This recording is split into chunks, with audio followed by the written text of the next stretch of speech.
welcome back to my channel. Let me see, is the plant gonna be in a weird funky spot? I think I'd be better off over here. Let me get this sip of coffee in real quick. We're good. We're in action.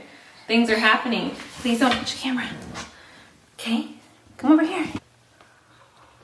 Today, we're gonna be doing a video about how I night weaned my daughter. My daughter, Lucy, is 14 months old. She's been exclusively breastfed, and I wanna do just like a casual sit down talk about how I weaned her at night. Now, obviously, I'm not a lactation consultant. I'm not a pediatrician.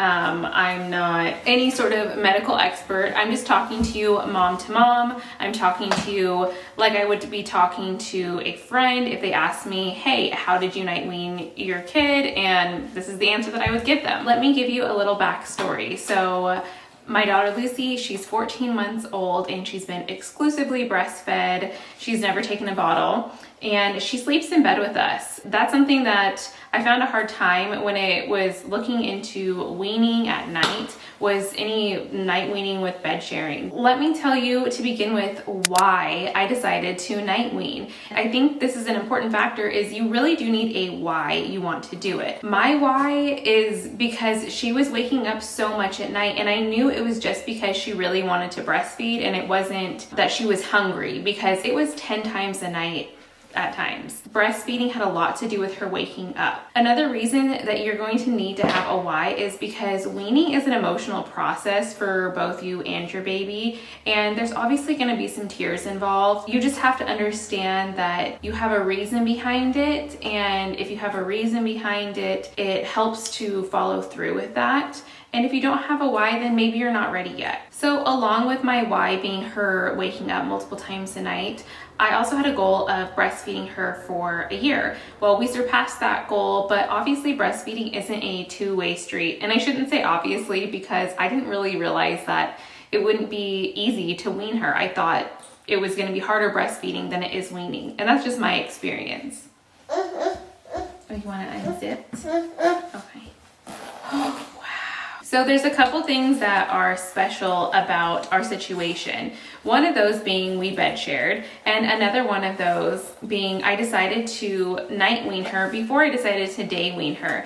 The daytime feeds weren't really bothering me so much, but the nighttime feeds, they were really starting to get to me mentally because she was waking up so many times at night. I think those are two things that are unique to our situation. Is, again, we night weaned first. Second, we bed share, so she sleeps in bed with us the majority of the night. So now let's talk about how we night weaned Lucy. I want you to realize that you're going to be getting less sleep at first, because with anything that's new in the baby world, they take some time to adjust and acclimate, and you're gonna have to find a way to put them to sleep that does not involve nursing them. So the first thing I did to night wean her was I set a time. Now, the reason why I set a time is because I never knew how many feeds a night she was having. Sometimes she would feed 10 times a night, sometimes she would feed 2 times a night. By setting a time, I could still have a definitive goal of how long I would go without breastfeeding her. And so what I would do is I would breastfeed her to sleep, and then I would say, okay, I'm not going to breastfeed her again until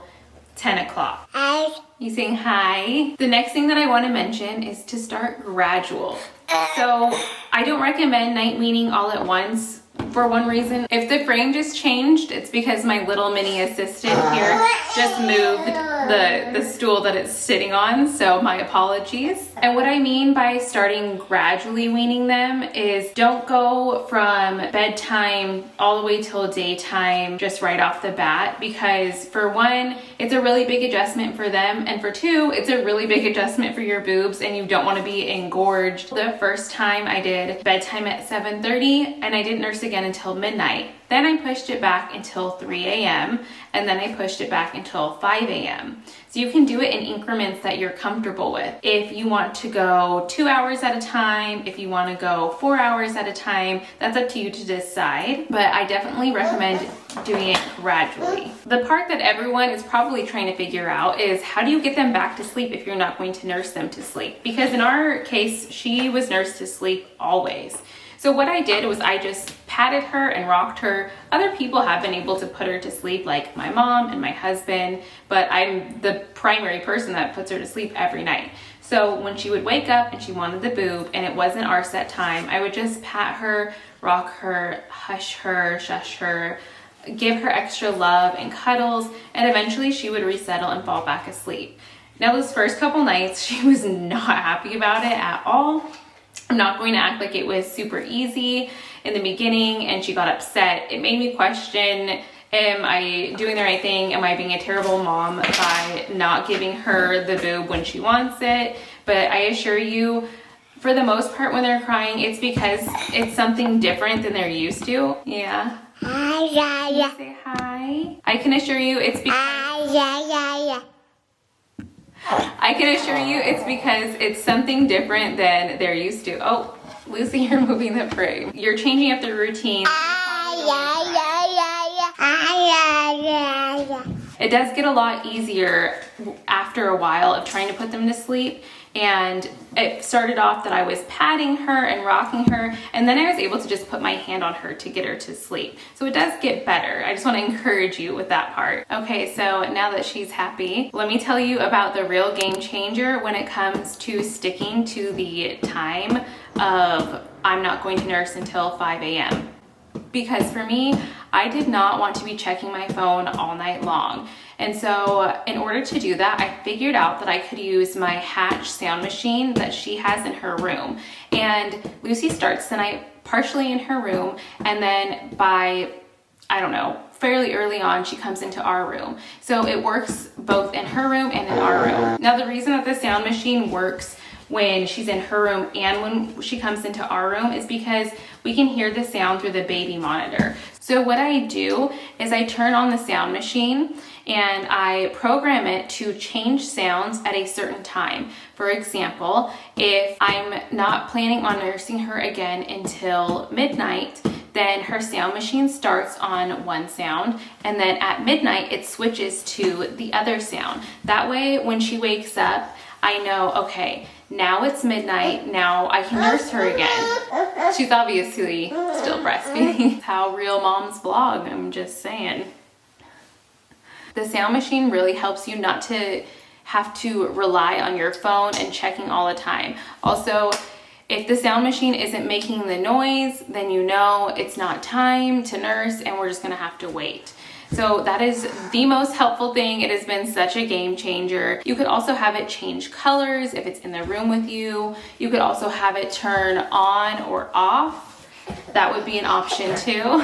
Now I want to give you guys some tips to help you achieve this night weaning. So one tip that I have is to adjust to your baby's needs. If you feel like your child doesn't need to go that slow with weaning, for example, they sleep most of the night already, then you could obviously go a little quicker. If you feel like your child is going to have a really hard time with it, or you notice they're having a hard time with it, then you can always take it slower. Another thing with adjusting to your child is, let's say they get sick. You don't have to push through to the next time period of weaning while they're sick. You can just try and keep it consistent where you're at while they're sick and be a little bit flexible in those times. Of course, that's understandable. And then also with adjusting to your child's needs, you can also adjust to your needs. The way that I wean Lucy is I would pick a time, but I wouldn't have any set amount of days that I would do it for. So on average, it took about 5 days for her to really adjust to each time. And once she was comfortable with going that long without breastfeeding, then I would push it back to the next time. During our weaning process also was Christmas, and I chose to not push back the time during Christmas so I could get some sleep and not have to work on the weaning process. So I probably kept her 3 a.m. time for maybe a week, 2 weeks. And then after Christmas, I pushed it back till 5 a.m. Another quick tip that I have is just to stay consistent. So like I said, be flexible when they're sick and things like that. But the more that you're consistent, the better results you're going to get in this process overall. And of course, make sure you're giving them lots of snuggles during the day. I personally night weaned first. Because of that, I decided not to do anything with her daytime feeds and just kept them regular, but I did give her lots of snuggles during the day and I didn't mess with any other feeding. And I'm obviously snuggling her at night when she wakes up to go back to sleep. Oh, and the last thing that probably everyone wants to know, is she sleeping through the night now? Because that was my question when it came to weaning. Well, is she gonna sleep through the night after this? And to answer your question, for the most part, she is sleeping through the night. That is it, you guys. That is all I have to say about night weaning. I'm so happy that we made it. We did it successfully, and I really didn't think it was going to happen, but we got there. So, and like I said in the beginning, I am not a doctor, a pediatrician, a lactation consultant, any of those things. So make sure that you are talking with your pediatrician or lactation consultant about these things also if you have more questions. But this is me coming to you from mom to mom about my experience night weaning my daughter while bed sharing and while still breastfeeding during the day. I hope this video helped you, and if you think it would help anyone else, please feel free to share it with them also. If you like this video, please don't forget to like and subscribe to my channel. I make a lot of mom content videos, a lot of vlogs, a lot of chatty moments, so please come hang out with me and Lucy and occasionally my husband Peter also. Thanks, you guys.